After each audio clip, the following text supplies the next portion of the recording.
Good evening दोस्तों, मैं हूं दिनेश के वोरा। बहुत बहुत स्वागत है आपका वर्ल्ड व्यू के इस प्रोग्राम में। चैनल आपका फेवरेट न्यूज़ टाइम। आज बात करेंगे जलते हुए लद्दाख की, और वहां पर 4 लोगों की मौत हो गई, पुलिस ने गोलियां बरसाई, जेनजी सड़कों पर उतरा। लद्दाख में लद्दाखियों के हक और हुकूक जो कि उनसे छीन लिए गए थे, उनकी विधानसभा छीन ली गई थी, उनको 6th शेड्यूल में भी नहीं डाला गया। उनकी डिमांड और सोनम वांगचुक फैक्टर जो कि 15 दिन से अनशन में थे, अल्टीमेटली बीजेपी के दफ्तर को लेह में आग लगा दी। और जो हिंसक प्रदर्शन हुआ, अल्टीमेटली सोनम वांगचुक ने अपना प्रदर्शन तोड़ा, अपना उपवास तोड़ा, फास्ट तोड़ा और कहा कि हिंसा में मत जाइए। लोग गुस्से में हैं। हमने लंका में देखा, हमने बांग्लादेश में देखा, हमने नेपाल में देखा, और अचानक हमने इसको होते हुए भारत में देखा, वो भी सबसे पीसफुल राज्य में, कि जेनजी क्या कर सकती है। ये एक ट्रेलर है, ये वार्निंग है कि गुस्सा भारत के अंदर भी उबल रहा है, और शायद सरकार, मोदी सरकार अपने तानाशाही के नशे में उसको क्या कहते हैं कि इग्नोर कर रही है। ईरान ने यूएसए के साथ जो एक बातचीत की पेशकश है, रिजेक्ट कर दिया है।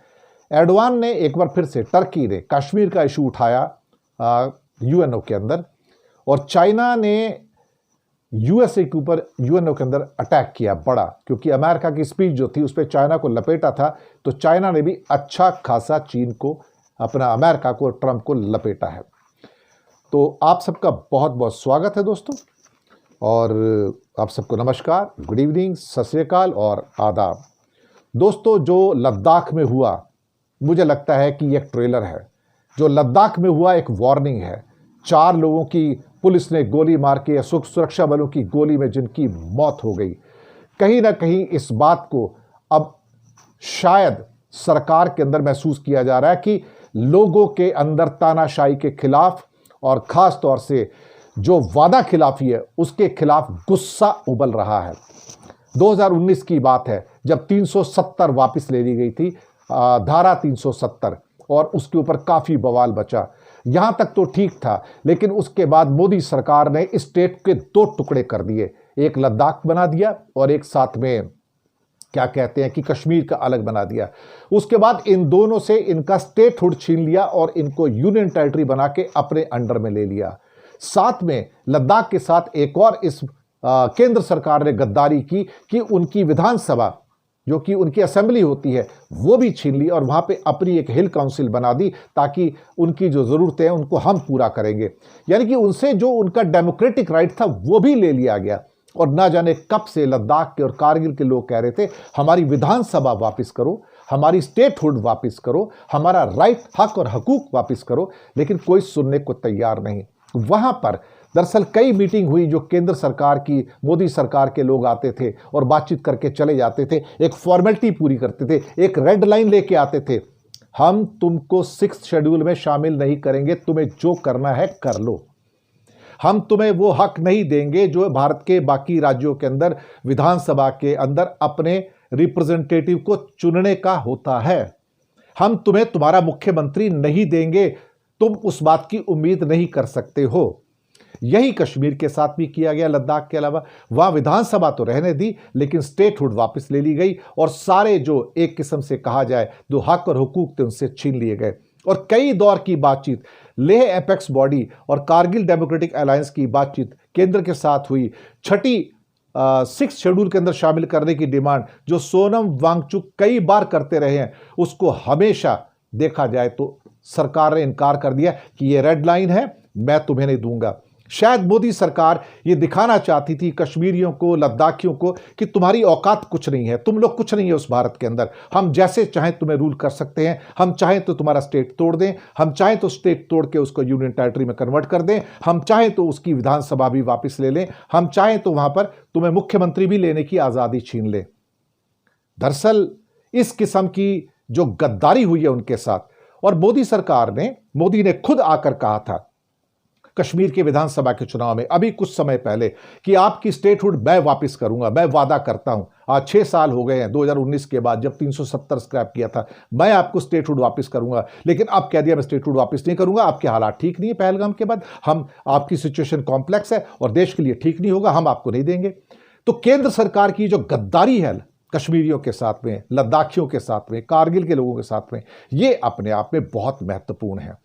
जेंजी रेवोल्यूशन था, सोनम वांगचुक कहते हैं। जेंजी सड़कों पर उतरती है और सबसे पीसफुल बुद्धिस्टा स्टेट है ये। कारगिल में इस्लामिक एरिया है और यहां पर जो सारा का सारा बुद्धिस्टा एरिया है, लद्दाख के अंदर जो लेह एरिया है।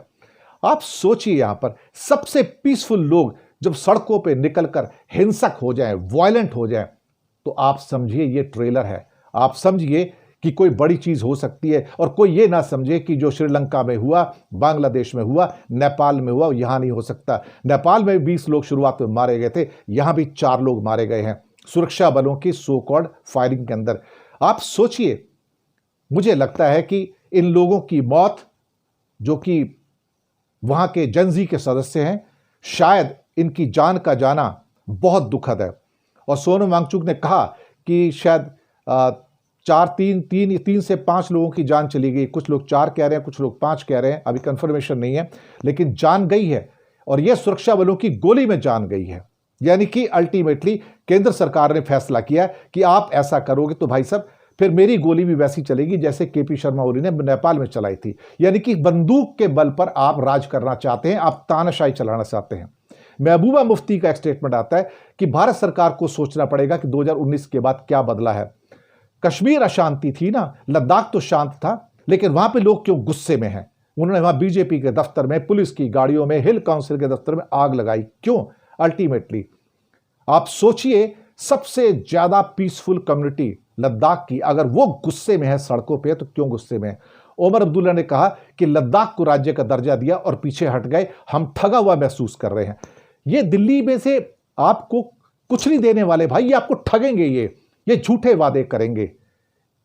कश्मीर के साथ और लद्दाख के साथ केंद्र सरकार ने गद्दारी की है। एक्चुअली देखा जाए तो षड्यंत्र किया है इनके साथ में। इन्हें दिखाना चाहते थे कि हम तुम्हारे ऊपर राज कर सकते हैं, और कांग्रेस को बताना चाह रहे थे कि तुम्हें राज करना नहीं आता, कश्मीरियों को ताल ठोक के बंदूक की नोक पे कैसे राज्य किया जाता है हम बताएंगे आपको। ये वही अमित शाह थे जो कहते थे हमने पूरा का पूरा आतंकवाद कश्मीर में खत्म कर दिया, आप सब लोग जाओ जैसे मर्जी जाओ। फिर वहीं पे पहलगाम होता है।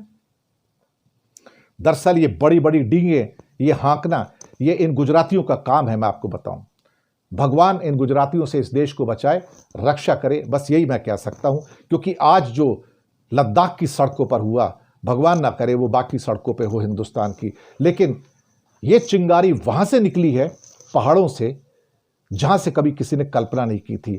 और इनकी जो शहादत है, जो लोग इसमें शहीद हुए हैं, वो जरूर बाकी लोगों के लिए प्रेरणा का स्रोत बनेंगे।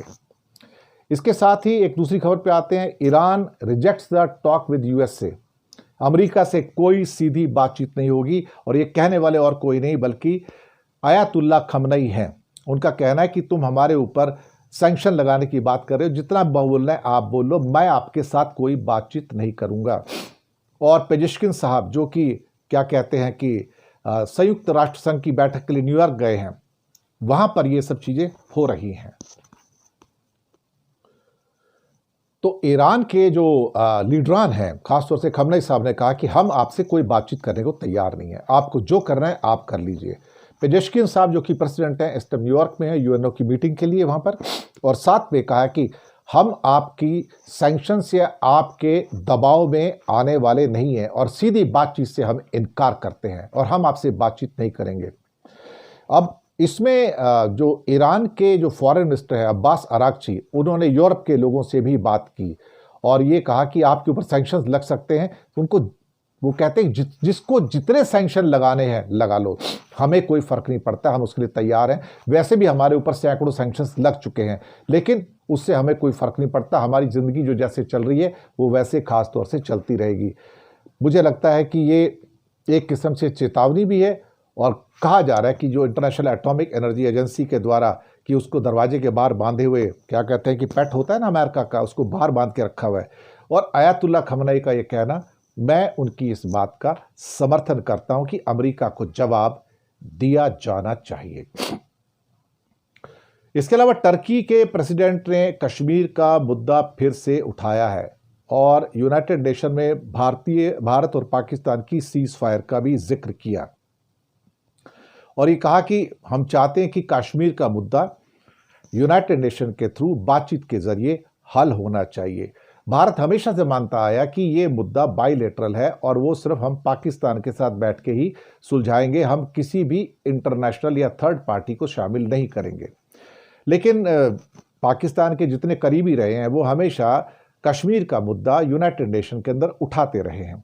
सीज फायर का जिक्र भी किया और उनका कहना है कि मैं सीज फायर से तो सेटिस्फाई हूं और टर्की ने तो ओपनली इसमें फाइट में भाग भी लिया था, उसके जो ड्रोन्स वगैरह थे उन्होंने भी काफ़ी हिस्सेदारी इसके अंदर ली थी, ये तो सबको पता है। हालांकि भारत ने कड़ा विरोध भी जताया था और कड़ी प्रतिक्रिया भी इसके ऊपर दी थी, लेकिन जो रवैया है टर्की का या अजरबैजान का, वो रवैया जैसा पहले था वो मुझे लगता है कि वो रहेगा, वो बदलने वाला नहीं है। इसके अलावा चाइना ने अपनी स्पीच के अंदर ट्रंप को अपने गिरेबान में झांकने की दरअसल धमकी दी है और कहा है कि ट्रंप ने कहा था कि चाइना और इंडिया जो है वो रशिया को फंड कर रहे हैं उनका तेल खरीद के, they are the chief funders of this one. हालांकि उसमें नेटो की कंट्री को भी शामिल किया था। अब मुसीबत यह है कि चाइना के जो विदेश मंत्रालय के स्पोक्स पर्सन हैं गुओ जियाकुन, उन्होंने ट्रंप की आलोचना को, कंडेमनेशन को खारिज किया और कहा कि ज्यादातर देश, इसमें अमेरिका और यूरोपियन यूनियन है, वो रशिया के साथ व्यापार कर रहे हैं, ट्रेड कर रहे हैं। अमेरिका भी मॉस्को के साथ कारोबार कर रहा है, अंडे भी मंगाए पीछे, न्यूक्लियर मटेरियल भी मंगाता है, सब कुछ तो करता है। अब इसमें और मैं क्या कहूं। और उनका कहना है कि अमेरिका ने WTO के नियमों का उल्लंघन किया, वायलेशन किया और वहां पर दुनिया के अंदर जो ट्रेड चल रहा था स्मूथली उसको डिस्टर्ब किया और उसके अंदर एक नया डिसऑर्डर वहां पर पैदा किया। उनका कहना है कि हम एक न्यूट्रल और एक जस्टिफाइड वर्ल्ड के अंदर अपना ट्रेड चलाना चाहते हैं और हम शांति की ओर कदम बढ़ाना चाहते हैं। लेकिन चाइना का जो रुख है वो बिल्कुल और बिल्कुल हमारे सामने है और चाइना को ये कहना कि भाई तुम जो है एक किस्म से कहा जाए कि मेरी बात मान के चलो, वो तो बड़ा मुश्किल लग रहा है। चाइना अमेरिका की बात मान जाए, मैं तो भाई इस बात को मानने को बिल्कुल और बिल्कुल भी तैयार नहीं हूं और चाइना भला उसकी बात क्यों मानेगा अल्टीमेटली। अब जो भी है। इसके अलावा एक और खबर जो कि भारत के स्टॉक एक्सचेंज से है, जहां पर इंडिया का रुपया तो टूट ही रहा है, स्टॉक एक्सचेंजेस भी टूटते चले जा रहे हैं और साथ में जो H1B वीज़ा का जो मसला है उसने इंडिया की आईटी जो फर्म्स हैं उसको बुरी तरह से प्रभावित किया है। वही नहीं बल्कि अब जो वहाँ से आने वाले जो रेमिटेंसेस हैं उसके ऊपर भी उसका बड़ा फर्क पड़ेगा। तो भारत के लिए जो खतरे हैं वो चारों तरफ से निकल कर आ रहे हैं और ये जो खतरे हैं मुझे लगता है कि जो कई डायरेक्शन से आ रहे हैं, रेमिटेंसेस में कमी आ रही है, एक्सपोर्ट में कमी आ रही है और मैंने बताया कि कैसे एप्पल के एक्सपोर्ट बुरी तरह से प्रभावित हो गए हैं। जो 20,000 करोड़ रुपए के एक्सपोर्ट मई में थे अमेरिका को, वो डाउन होके 8,000 करोड़ के रह गए अगस्त के अंदर। तो इसको मैंने एक एपिसोड इसके ऊपर अलग से किया है क्योंकि ये कॉम्प्लिकेटेड इशू है और उसमें कई कोण हैं। लेकिन आईटी इंडस्ट्री जो है इस समय पूरी तरह से देखा जाए तो अमेरिका के प्रभाव में आके टूटती हुई नजर आ रही है और इंडस्ट्री के जो एनालिस्ट हैं they caution that these measures जो अमेरिका लिए they risk disproportionately affecting Indian IT companies, potentially accelerating the trend of offshoring technology work to countries with lower labour cost. ये जो बातें कही जा रही हैं तो इंडियन आईटी जो है वो एट रिस्क है। एक वहां पर क्या कहते हैं कि एक यूएस के और एक्सपर्ट वो कहते हैं कि Indian IT firms would be most export. एक प्रपोजल इज इम्प्लीमेंटेड जो कि H1B वीज़ा का, वो तो इम्प्लीमेंट हो चुका है और इंडियंस ही है जो 70% सारे के सारे ले जाते थे and they are the hardest hit. और उसके अंदर एकेडमिया है, रिसर्च वाले लोग हैं, हेल्थ केयर वाले प्रोफेशनल्स हैं, आईटी के बाकी प्रोफेशनल्स हैं, एआई के प्रोफेशनल्स हैं। तो कहीं ना कहीं इंडिया को चोट तो मारी है, इसमें तो मुझे लगता है कि शायद कोई भी शक वाली बात नहीं है। तो दोस्तों, इसी के साथ हम आपसे आज्ञा भी लेंगे और विदा लेते हैं। आपसे उम्मीद करते हैं कि 9:30 पे आप हमारा प्रोग्राम वर्ल्ड न्यूज़ भी देखेंगे और चैनल को सब्सक्राइब कीजिएगा अगर अभी तक नहीं किया है। तो साथ ही में हो सके तो छोटी-छोटी आर्थिक मदद भी आप कर सकते हैं हमारे चैनल के लिए। नीचे यूपीआई नंबर और bank account number with Swift code हमने डिस्क्रिप्शन में दिया है। किसी एक को चुनकर छोटी-सी मदद करेंगे तो अच्छी रिपोर्टिंग को आप एनकरेज भी करेंगे। तो हँसते रहिए, मुस्कुराते रहिए, खुश रहिएगा। Good night.